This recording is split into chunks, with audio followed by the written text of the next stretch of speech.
This is one of the stops on this track. It's called Peter's Pool. And 140 years ago, more or less, the glacier was all the way here.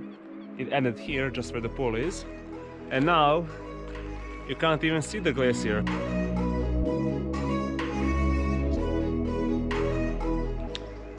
So, yeah. In 1878, the glacier was all the way here, where the pool is. And then it got smaller and smaller. And this is what we have today.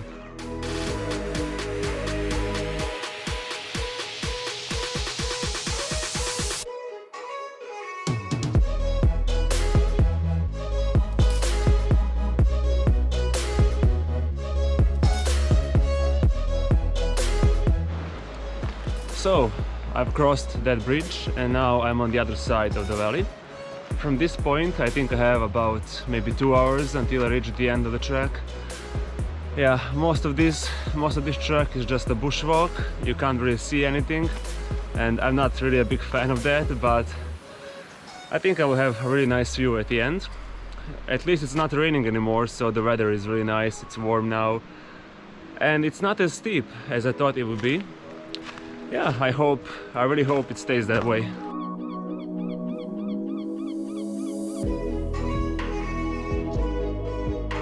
We have another bridge to cross. As I said, it's not as steep as I thought it would be, but the rocks are very slippery. It's been raining the whole day, so yeah, I have to cross this one as well.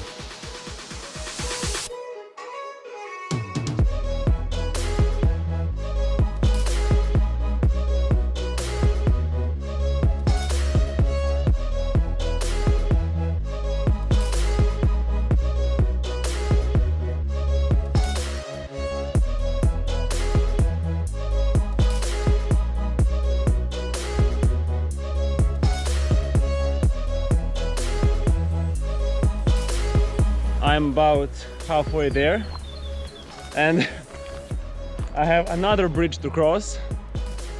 This one just behind me is the longest one so far.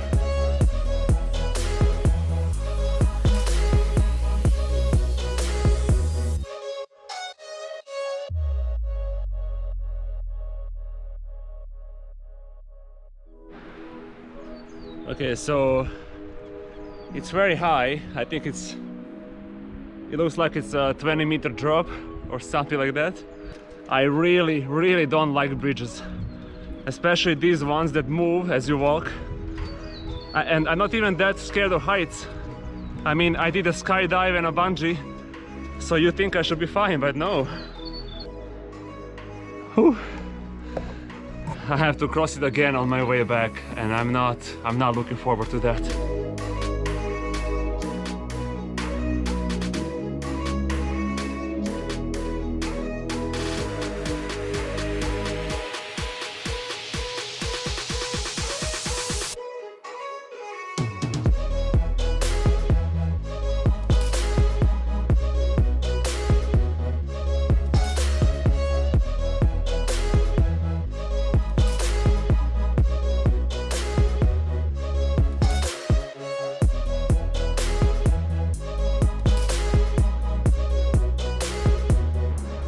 I'm finally here, 2.5 hours later. That was a really steep hike, steep climb, and it was really hard, but I made it, even though I'm not looking forward to going back the same way. But as you can see, there's a glacier behind me, the Franz Josef glacier. Unfortunately, I'm not able to see the whole glacier because the clouds are covering the top part, just this bottom part is visible. But it's still very nice, and this is actually as close as I can get to the glacier. I cannot get any closer than this. And since it was raining last night, I have a couple of waterfalls behind me, just like that one. And there are a couple more in the valley, but I will show them on my way back. So yeah, it was a really hard climb, but it was definitely worth it. So I will just take my break here, 20 or 30 minutes, and just, yeah, go back the same way.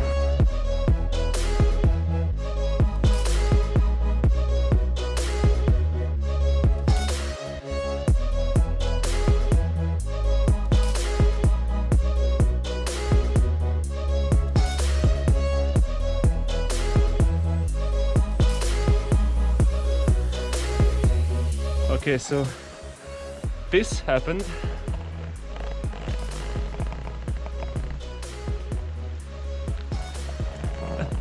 I knew it.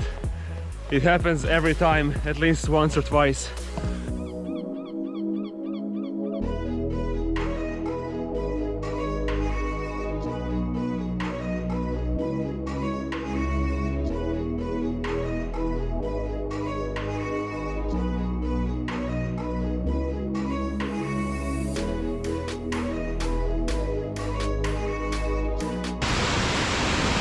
This is probably like 40-50 meters high.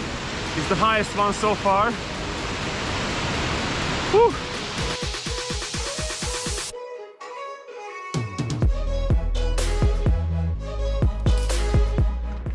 So I'm back at this bridge, the longest one.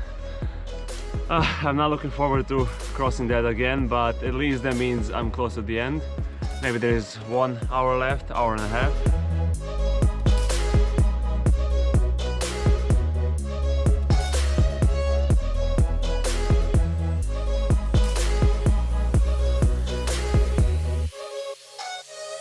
That was a Roberts Point trek. It's a really amazing hike and really hard, especially towards the end. It's very steep, but it's also fun at the same time, especially with those bridges on the way. Yeah, it takes about 5 hours to get to the viewpoint and back, maybe 5.5, depends if it's raining or not. Yeah, this area has a lot to offer. There are some really amazing hikes in this area. The only problem is the weather. It's raining a lot here on the west coast and it's cloudy most of the time, so you really have to pick a time and just be patient.